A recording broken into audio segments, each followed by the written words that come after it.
No one in the room expected the sentence that followed. The house was quiet that evening.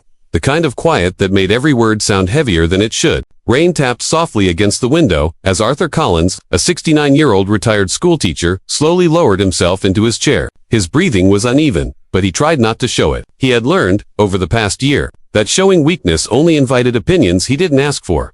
Across the dining table sat his daughter, Melissa. She looked calm. Too calm. Arthur had raised his son alone after his wife passed away years earlier. He believed family meant loyalty, especially when health failed. That belief had already been tested more times than he liked to admit. Melissa folded her arms and leaned back slightly. Her voice was polite, almost gentle, but her eyes were cold. You know, she said, with your condition, I don't think you'll last another year. The words landed like a slap.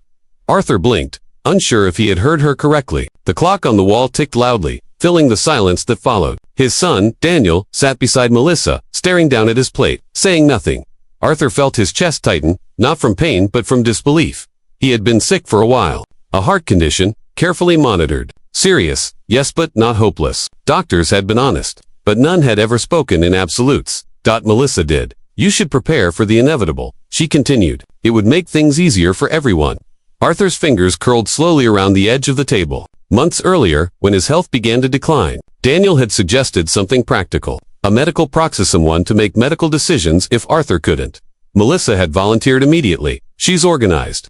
Daniel had said, she knows how to handle paperwork. At the time, Arthur had agreed. He didn't want to be a burden. He trusted family. Now, sitting across from her, he felt something shift inside him. What exactly do you mean by easier? Arthur asked quietly. Melissa hesitated, then smiled a thin smile that didn't reach her eyes. Well, decisions won't have to be complicated. No long treatments. No unnecessary expenses, just comfort. Arthur felt a chill run through him. That night, after they left, Arthur couldn't sleep. Melissa's words replayed in his mind again and again. You won't last another year. It wasn't concern. It wasn't realism. It felt like a verdict. The next morning, Arthur called his doctor, then his lawyer. The lawyer listened carefully as Arthur explained everything: the comments, the attitude, the growing discomfort. When Arthur mentioned the medical proxy, there was a pause on the line. You know, the lawyer said carefully, you can change that at any time. Arthur sat very still.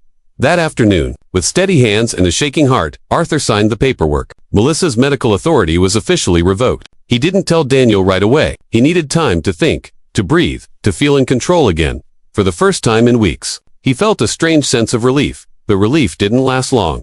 2 days later, Melissa showed up, unannounced. Her calm mask was gone. You went behind our backs, she snapped, holding the legal notice in her hand. Do you have any idea what you've done? Arthur stood slowly, gripping the back of a chair. I made a decision about my own life.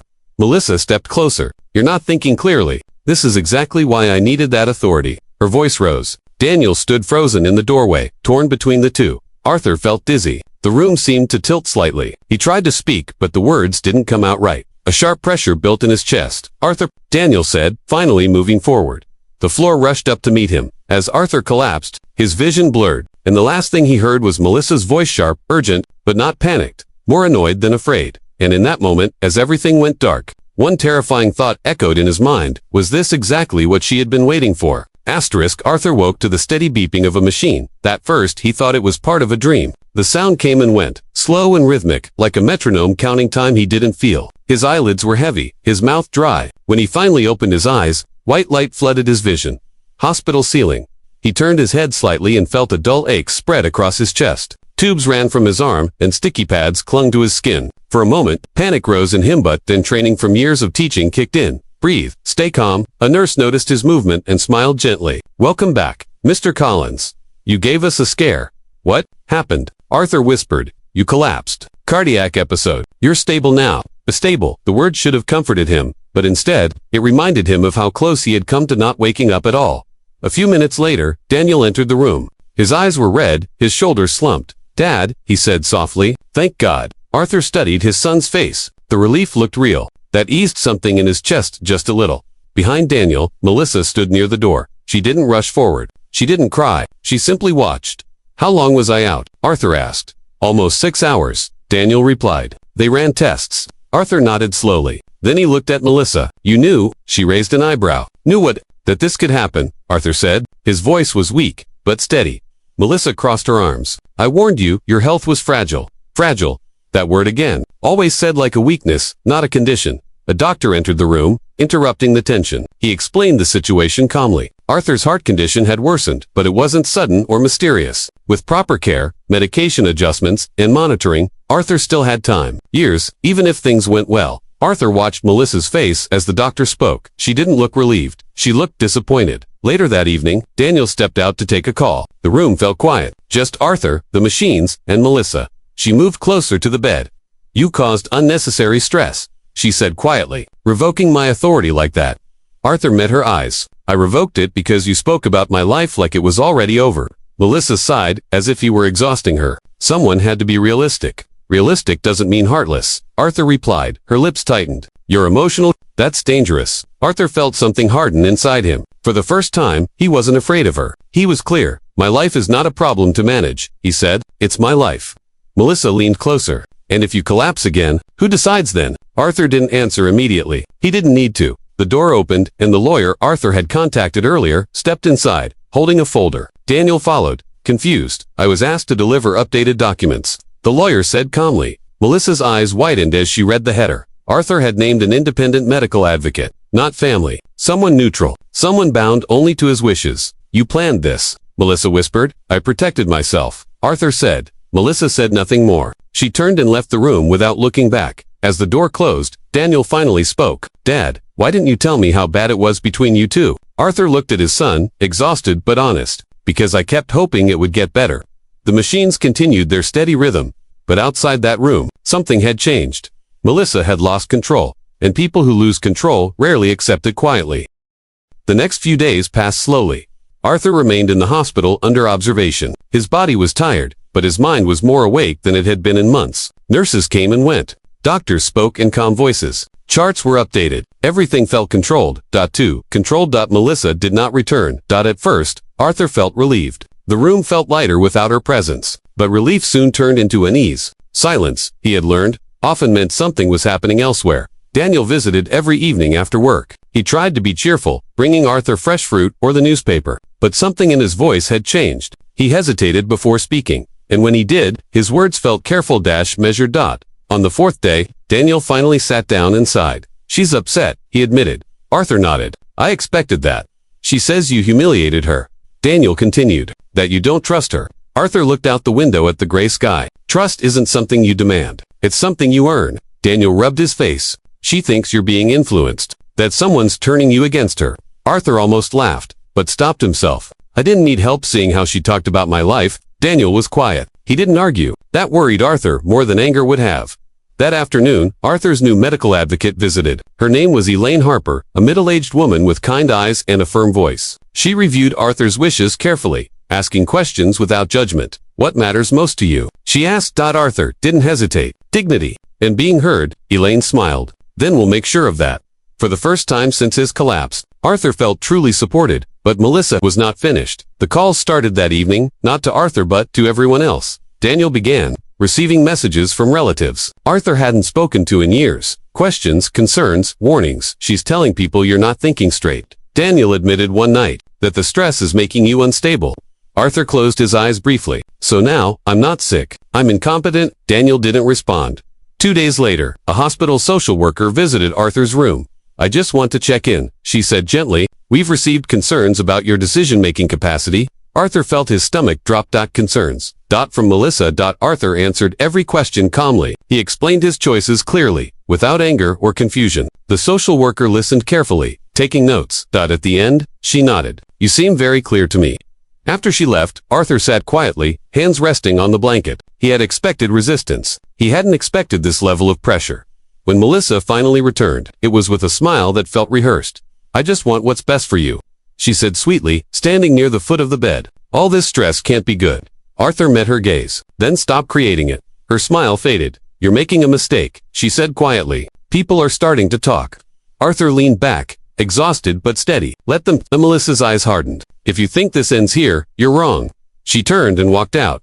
That night, Arthur couldn't sleep. His chest ached not from illness, but from the weight of realization. Melissa wasn't afraid for him. She was afraid of losing control. And control, once challenged, doesn't disappear, it fights back. Arthur was discharged from the hospital on a quiet Monday morning. Daniel helped him into the car, adjusting the seat carefully. Melissa stood a few steps away, scrolling on her phone. She didn't offer to help. She didn't even look up when the car door closed. The ride home was silent. Arthur's house felt different when he returned. Familiar, yet heavy, like it remembered everything that had been said within its walls. He moved slowly, listening to the sound of his own footsteps. 2 days later, Elaine, his medical advocate, came by for a follow-up visit. She brought paperwork and a calm presence Arthur had grown to appreciate. "There's something else we should talk about," she said gently, placing a folder on the table. Arthur frowned. "More forms." "Not exactly," Elaine replied. "More history." Inside the folder was a copy of an older document, one Arthur barely remembered signing. Years earlier, when Daniel had married Melissa, she had helped organize family paperwork. At the time, Arthur had been grateful. Now, reading the document more carefully, his hands began to tremble. It wasn't illegal, but it was unsettling. Melissa had positioned herself as a secondary decision-maker in areas that went beyond medical care, financial access in emergencies, limited authority over property if Arthur became temporarily incapacitated. "I don't remember agreeing to this," Arthur said quietly. Elaine nodded. "You likely trusted her." Arthur leaned back in his chair, stunned. "So if I hadn't changed the medical proxy, she would have had significant influence," Elaine finished carefully. The realization hit hard. That evening, Daniel came over alone. Arthur placed the document on the table between them. "Did you know about this?" Arthur asked. Daniel picked it up, reading slowly, his face drained of color. "No, she never showed me this." Arthur watched his son struggle between disbelief and denial. "She told me she was just helping with organization," Daniel said. "That's all." Arthur said nothing. He didn't need to. The next day, Melissa arrived unexpectedly. She didn't knock. "What is this?" she demanded, holding the folder Arthur had left out deliberately. "A question," Arthur replied calmly. "One I should have asked sooner." Melissa's jaw tightened. "You're twisting things." "You positioned yourself," Arthur said. Quietly, she scoffed. "I was protecting this family by assuming I wouldn't be around." Arthur asked. Silence filled the room. Daniel entered from the hallway. Having heard everything, Melissa turned to him. "You don't understand. He's not well. Someone had to think ahead." Daniel looked between them. For the first time, he didn't defend her. "You planned for my father's absence," he said slowly. "Without telling me." Melissa's voice rose. "Because you're weak when it comes to him." That was the moment something broke. Arthur stood, gripping the chair for support. "Enough." Everyone froze. "I may be sick," Arthur said, voice shaking but firm. "But I am not invisible. And I am not already gone." Melissa stared at him, realizing too late that the room had shifted. The control she once held quietly was gone, and with it, the comfort she had relied on. As she left that day, slamming the door behind her, Arthur felt a mix of fear and relief. Fear because he now knew how close he'd come to losing everything. Relief because he had stopped it in time. But one truth remained clear. This story was no longer just about health. It was about trust in what happens when it's broken. The house stayed quiet for days after Melissa left. Arthur expected more calls, more pressure, more drama. Instead, there was nothing. No messages, no visits. The silence felt heavy, like the pause before a storm. Daniel stayed away too, not out of anger but confusion. Arthur understood. When loyalty is divided, silence often feels safer than choosing sides. One afternoon, Elaine stopped by again. She noticed how tense Arthur seemed, how often he checked his phone. "You're waiting," she said gently. Arthur nodded. "For the fallout." Elaine gave a small, knowing smile. "It's already happening, just not loudly." She explained that Melissa had contacted a family attorney, asking questions about Arthur's decisions. "Nothing illegal, nothing aggressive, just probing. She's looking for leverage," Elaine said. Arthur exhaled slowly. "And Daniel, he hasn't taken any steps," Elaine replied. Yet, that night, Daniel finally came over. He looked exhausted, older somehow. He sat at the table where so many conversations had gone wrong. "She wants me to talk to you," Daniel said quietly, "to convince you to reconsider, to apologize." Arthur folded his hands. "And what do you want?" Daniel struggled for words. "I want peace." Arthur nodded. "So do I, but peace built on silence isn't peace. It's surrender." Daniel looked down. "She says you don't trust her." Arthur leaned forward. "Trust isn't blind, son. It's earned every day." Daniel's voice cracked. "I didn't know about those documents." "I believe you," Arthur said gently. "But now, you do." Daniel sat there a long time before speaking again. "She's angry because she feels shut out," he said. "No," Arthur replied softly. "She's angry because she can't decide for me anymore." Daniel swallowed hard. 2 days later, a family meeting was arranged at Daniel's request. Neutral ground, calm discussion, that was the plan. Melissa arrived, confident, polite, controlled. Arthur arrived, prepared. Elaine sat beside him. Melissa spoke first. "I think we all want what's best for Arthur." Arthur looked at her. "Then listen." He explained everything slowly. How her words had made him feel erased. How the documents felt like planning for his absence. How losing control over his own life terrified him more than illness ever could. Melissa tried to interrupt. Arthur raised his hand. For once, he said, please let me finish. When he did, the room was quiet. Daniel broke the silence. Why didn't you talk to me about this? He asked Melissa. She hesitated. Because you always take his side. Daniel nodded slowly. Maybe that should have told you something. Melissa's composure cracked. Just slightly. Arthur didn't smile. He didn't celebrate. He simply said, I don't want power over anyone. I just want power over my own choices. Melissa looked at Daniel, waiting. Daniel took a breath. I support my father. The words landed gently but firmly, but Melissa stood without another word and walked out. As the door closed, Arthur felt both sadness and relief. Families don't break loudly. They fracture quietly, one choice at a time. Arthur looked at Daniel. I never wanted this. I know, Daniel replied, but you needed it. That night, Arthur slept peacefully for the first time in weeks. Because even though the future was uncertain, his voice was no longer silent. Life did not suddenly become easy after that day, but it became clearer. Arthur settled into a new routine. Mornings started slower now. Medication was laid out carefully. Short walks replaced long ones. Elaine checked in regularly, not just about paperwork, but about how Arthur felt. And that made all the difference. Daniel visited more often, not out of obligation, but choice. They talked about small things, work, old memories, the garden Arthur used to tend. They avoided talking about Melissa at first, as if saying her name might reopen a wound that was still healing. Eventually, the silence broke. She's staying with her sister for now, Daniel said one afternoon. She says she needs time. Arthur nodded. So do you. Daniel looked at him. I'm sorry I didn't see it sooner. Arthur placed a hand over his son's.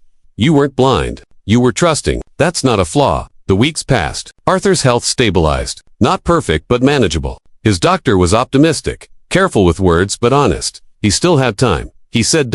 Arthur smiled at that. Time felt different now. More valuable. More intentional. Melissa sent a message one evening. Short, careful, not an apology, but not an attack either. I hope you're doing well. Arthur read it twice, then set the phone down. He didn't respond, not out of anger, out of clarity. He had learned something. Important closure doesn't always come from words. Sometimes it comes from boundaries. One morning, Arthur sat alone on the porch, watching sunlight fall across the yard. Elaine joined him with 2 cups of tea. You did something very hard, she said. Most people don't realize they're losing control until it's gone.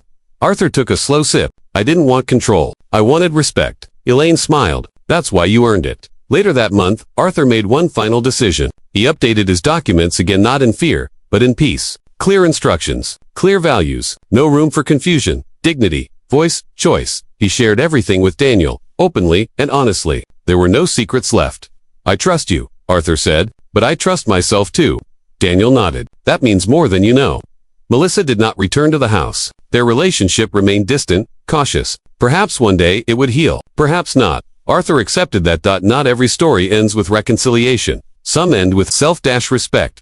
One quiet evening, Arthur sat at his desk and wrote a letter not to be sent, but to be kept. It was a reminder. I am still here. I am still thinking. And my life is not a burden. He folded the paper carefully and placed it in a drawer. That night, as Arthur lay in bed listening to the steady rhythm of his own breathing, he felt something he hadn't felt in a long time. Not fear, not anger, peace. Because even when everything had gone wrong, even when he collapsed, even when others spoke as if his life were already over, he stood back up and he chose himself.